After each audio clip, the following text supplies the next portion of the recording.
Back in the 90s, Lance Armstrong wasn't just a champion cyclist. He was one of the world's best at one-day road races. His contract in 1996 was worth $2 million over just 2 years. And he was preparing for the Tour de France. Later, he became the only rider to win it 7 times. He was considered a prodigy from a young age, and Armstrong's wins made headlines and made him a millionaire. Longer races were tricky for him initially, but the cyclist raced for Motorola. He was no small name in the cycling world, even if he remained relatively obscure in his own home state, Texas, considering that Texans love football far more than they do cycling, at least according to Texas Monthly anyway. But that changed in 1996 when Armstrong was diagnosed with testicular cancer. Armstrong was determined to not be beaten.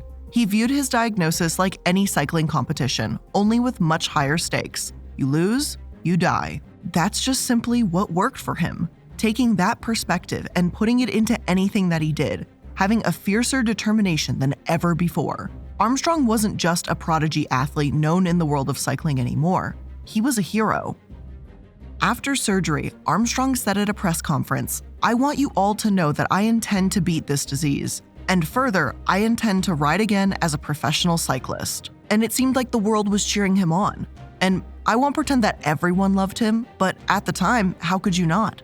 Despite only a roughly 50% survival rate as the disease spread to his brain, Lance kept a positive attitude. Nike called him one of the most courageous athletes ever, and the Austin American-Statesman referred to him as one of life's true heroes. Lance was a beacon of hope, and when he beat cancer a year later, it only cemented his role as a real-life hero to the public. But he didn't stop there either. In fact, Lance was only just beginning. He wasn't solely a professional cyclist anymore, but Lance decided to create a new foundation to fight cancer, the Lance Armstrong Foundation, or what is now known as Livestrong. This is exactly what we want to see from a celebrity, professional athlete, or anyone with money and fame, honestly.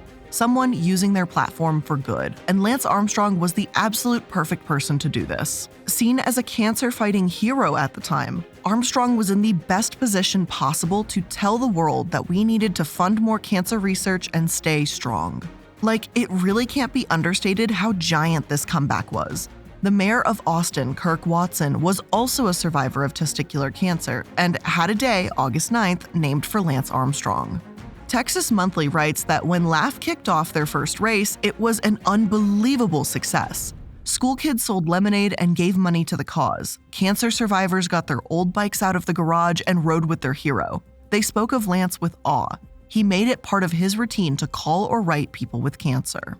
Armstrong became more of an icon than ever. Now he was getting $6 million worth of endorsement deals and appearing on boxes of Wheaties, the breakfast cereal.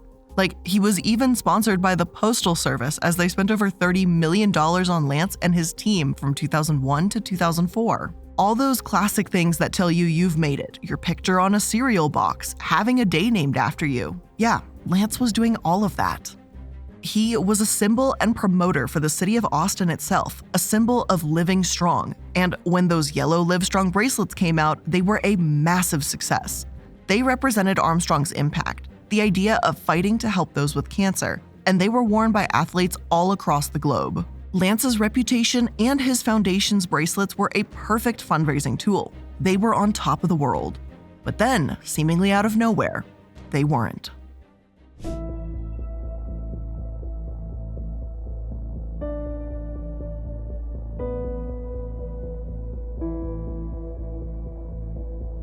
Hello everyone, and welcome to another episode of The Corporate Casket. I'm the Illuminaughtii, and today we're going to be talking about Lance Armstrong and his company, Livestrong. After all the fame, fortune, and seemingly earnest impact that Armstrong had on the world, he decided to compete in the Tour de France yet again in 2009, several years after his 2005 retirement. Alex Gibney, film director, decided to document the historic and second comeback of Lance Armstrong's career. As the years wore on, so did his carefully crafted do no wrong image. People accused Lance of doping or using drugs to get ahead, but Lance denied the accusations at every turn. In 2005, he made a pretty good point, challenging that very notion. If you consider my situation, a guy who comes back from arguably a death sentence, why would I then enter into a sport and dope myself up and risk my life again? That's crazy. I would never do that. No. His denials were firm, insistent. But then again, so were the accusations. Shortly after Lance's retirement, Operation Puerto unveiled a whole slew of cyclists that had been doping, many of them Lance's rivals. Everywhere you looked, cyclists were either being arrested, suspended, or fired. Careers were ending left and right. It was so prevalent that the entire sport of cycling was thrown into question, Lance included. One of Lance's own teammates confessed to doping on the show 60 Minutes in 2011, implicating Armstrong in the process. During an anti-doping probe, many teammates came out and directly stated that he'd been using, even comparing the cycling champion's downfall to telling your kids that Santa isn't real. The former teammate that said this, Floyd Landis, has been called the man who brought down Lance Armstrong after he filed a whistleblower lawsuit. It alleged that, quote, Armstrong and his team had defrauded the government by taking the U.S. Postal Service sponsorship money while knowingly cheating in races.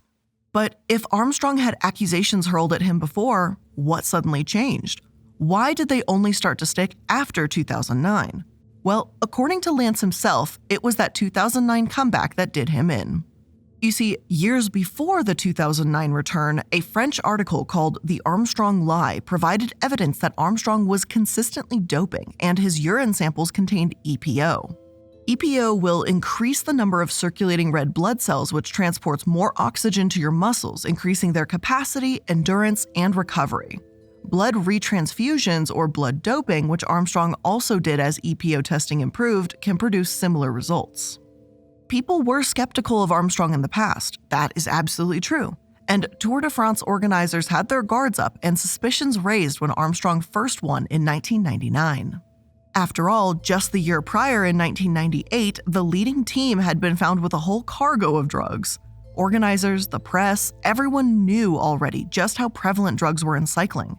So when Armstrong was cycling after a cancer recovery, after him formerly not doing well in endurance and long-haul races, it seemed just a bit obvious to those watching closely that there was something fishy going on.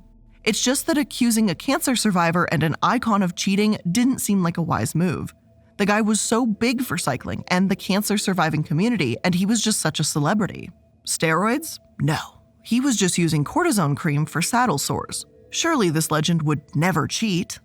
But it seems that the following decade, when he wanted to return, well, that's when people got tired of covering his lying, saddle sore-having ass. Personally, how I see it, Lance could have and should have just retired quietly, enjoyed his wins, and kept to himself after those peak years up until 2005.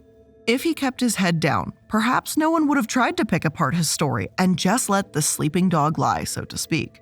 Of course, that's rarely how this works. Instead, dishonest famous people don't really fade into the shadows. They get greedy. And Lance, in my opinion, missed his spotlight a little too much. Maybe he needed to prove that he could actually ride and win clean, even though it's widely assumed, thanks to unusual blood tests and Armstrong's history, that he didn't ride clean in 2009 either. Basically, for those who knew there was something off about his wins and wanted justice, well, all Lance had done was give them a reason to prove he'd been cheating all along. I could talk about the world of drug use in cycling as it's a truly messy, tangled web, but we're going to focus on Armstrong in particular because I think he's just a good example of it. Now, Armstrong's trainer had been portrayed as this man obsessed with finding the peak of human athletic performance, and everything that's wrong with the cycling world rolled into one. Yet, regardless of how or where Armstrong got those drugs, how safely he did them, or how often they were taken in the sport itself, the point is that he was in fact doping. Even if everyone's cheating and lying, it doesn't make it right. His legacy was built on an absolute lie, and the testimony, evidence, and laboratory analyses released by the United States Anti-Doping Agency proved it. Soon, it seemed like any good he had done was in vain, even in his nonprofit.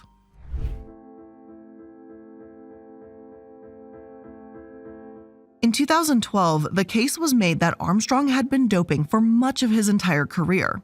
Unable to fight it anymore, Armstrong confessed that he'd taken EPO and other illicit substances on Oprah. After telling the world in black and white that yes, he'd been cheating, everything fell apart.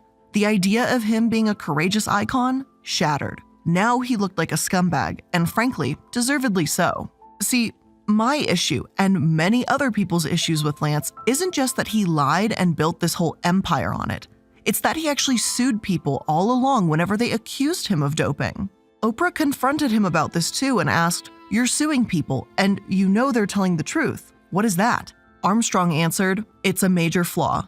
I mean, yeah, no fucking shit, it's a major flaw to be lawsuit happy on people that he knew weren't lying just to shut them up. At one point in 2006, he actually claimed to be 10-0 in lawsuits, which, sure, that would be fine if he actually wasn't doping and had just been defending himself. But I think it's pretty fucked up that Armstrong bullied journalists because he didn't want the truth to be revealed to the world. The feds joined Landis's lawsuit against him the following year, and it was later settled for $5 million. Landis was awarded $1.1 million in the settlement. Armstrong had to pay all his legal costs too, and of course, as we all know, he was banned from cycling for life and he was stripped of his titles. But it turns out it wasn't just lawsuits that protected him either. In fact, the more you actually learn about the man, the worse and the darker it gets. Former teammates that refused to dope claimed that they got pay cuts or were shunned, and the wife of one of these teammates, Betsy, was harassed when she spoke out. According to this documentary, here's how it went down. A woman named Stephanie McIlvaine was employed by an Armstrong supporter, Oakley. Stephanie stated in a deposition that Betsy, who accused Armstrong of doping, was lying. Then, to get back at Betsy for speaking out, Stephanie left this thoughtful little message on her answering machine. "I hope that somebody breaks a baseball bat over your head, but I also hope that one day you have adversity in your life and you have some type of tragedy that will hit your family and make you realize that life is about other than going after people you hate. It's pathetic, Betsy. I thought you were a better person than that, and I'm sorry you're not. You're such a shallow bitch."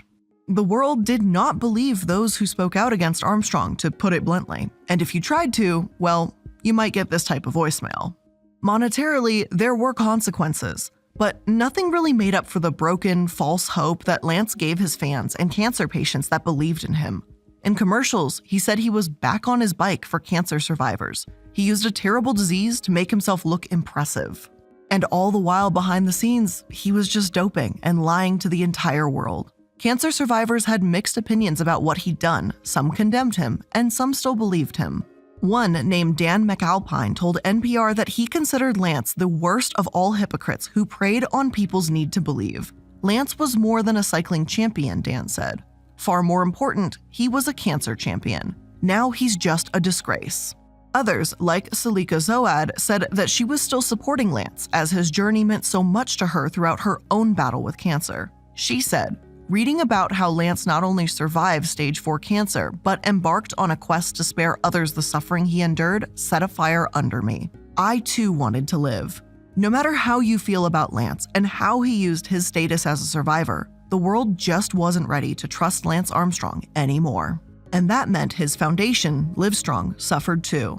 It's a shame because the fact of the matter is that Livestrong actually did help people. This isn't the story of a nonprofit that scammed or stole from sick, vulnerable people in the name of finding a cure. This is the story of a nonprofit that sold tens of millions of wristbands, raised $500 million for cancer survivors, and actually earned its good reputation, only for it to be sullied by a founder that didn't earn his titles as champion. See, when Lance went down, he took Livestrong down with him. Not entirely, but Nike decided to stop producing their products and wristbands after 2013, and there's no denying what a blow that was to the brand. Armstrong also stepped down as chairman of Livestrong, leaving the nonprofit to find its own way without a massive celebrity attached to them. The pair had always been so closely attached that not only were sponsorships dropping like flies, but former supporters said they couldn't wear the stuff anymore because it was ugly or tainted. South Park even parodied the whole situation, with characters from the show going to Walgreens to have their yellow wristbands dramatically cut off, saying how lied to they felt. Though on the show it wasn't actually about Lance Armstrong, even if the reference and similarities are pretty obvious. Lance knew that he had the faith of cancer survivors all over the world. He knew what kind of impact the truth would have on people. But whether he liked it or not, the truth was out, and his nonprofit now had to survive the fallout. And before we continue on to talk about where Livestrong lives on today, let's take a quick moment to thank today's sponsors. HelloFresh is here to help make your hectic fall weeknights a little bit easier and a lot more delicious. HelloFresh has you covered with weekly selections of 30 or more recipes and now 70 or more convenience items, all delivered to your door. And they've got some really great options. This week in my box, I received a savory Dutch baby that I'm super excited to bake, and I also got just quick and easy egg bites for the morning. And obviously with saying that, it's obvious that HelloFresh isn't just for dinner. Shop HelloFresh Market for quick breakfast items, wholesome snacks, and even some desserts. You'll find everything you need to satisfy your cravings without stepping foot in the grocery store or mini-mart. So if you're ready to try HelloFresh, make sure you go to hellofresh.com/casket16 and use code casket16 for 16 free meals across 7 boxes and 3 free gifts. Again, go to hellofresh.com/casket16 and use code casket16 for 16 free meals across 7 boxes and 3 free gifts.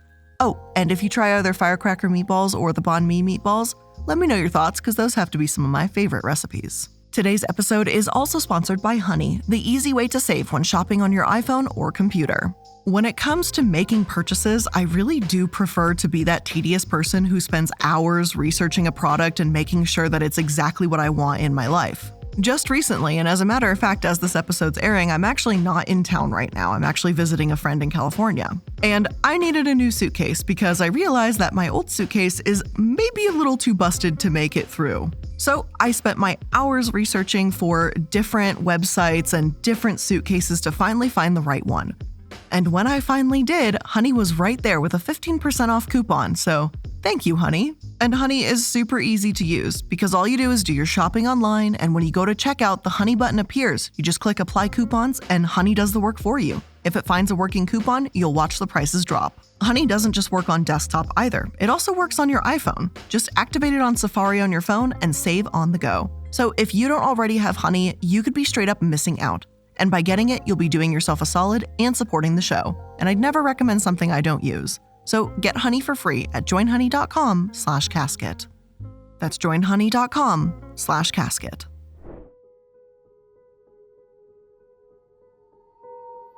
It was late 2012 when Livestrong officially dropped Armstrong from their name, and they transitioned from the Lance Armstrong Foundation to what they are today. They were known as Livestrong for a while anyway, as the makers of those famous yellow Livestrong bracelets, but it wasn't until the doping scandal that they shed that identity completely. A board member told the Chicago Tribune that Lance didn't want to be a distraction from their cause when he resigned, and they called his choice to leave a noble decision. Personally, I wouldn't go so far as to call it a noble decision. Lance was in a massive scandal for doping and had been entirely discredited. If he stayed, I'd only have worse things to say about Armstrong, because then he'd be attaching his bad reputation to a genuinely good cause, dragging them into the mud with him out of stubborn pride. It was absolutely necessary that Lance leave, but noble? I don't know about that wording. It was actually the least that he could do to make sure this honest, positive thing that he created survived. Unfortunately, Lance was the heart and soul of the organization, whether people liked it or not. Judging from board member accounts, Lance did genuinely care about the foundation, and he'd actively contributed to it during meetings and things of that nature. Some of the board members, like cancer survivor and oncologist David Johnson, didn't even want to change the name. After all, even if Lance did lie about his cycling, he did in fact survive cancer. He did inspire countless people, and he contributed $7 million of his own money to the foundation. Around the time the separation took place, there were those that questioned if Livestrong could exist without their heart and soul, as the two were so closely intertwined. Marketing professor Americus Reed at Wharton said that once the USADA, the U.S. Anti-Doping Agency, published their findings, things definitely looked bleak. He called it unbelievably damaging and devastating, as Reed confessed that Armstrong had been one of his heroes a while back.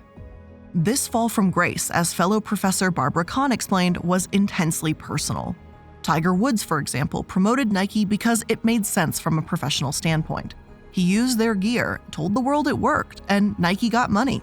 Done. But Armstrong used his status as a cancer survivor to sell Livestrong. He didn't sell products as a professional athlete alone. But that's what made this comeback for Livestrong so challenging, as it was, quote, built on the culture of Armstrong's personality. As long as Armstrong's face could fade from the brand, though, they'd be okay. So Livestrong soldiered on. The year after Nike stopped selling these newly infamous yellow bands, they launched the Livestrong Cancer Institutes in partnership with Dell Medical School in order to educate the next generation of oncologists and practitioners. Business Wire announced that Livestrong had launched a social innovation competition to improve the lives of people affected by cancer, known as the Big C. They were offering 60 awards, $140,000 of prize money, access to data, and mentorship opportunities. Though they were still making changes, listening to new ideas, and standing by their original mission, their revenue had undeniably dropped.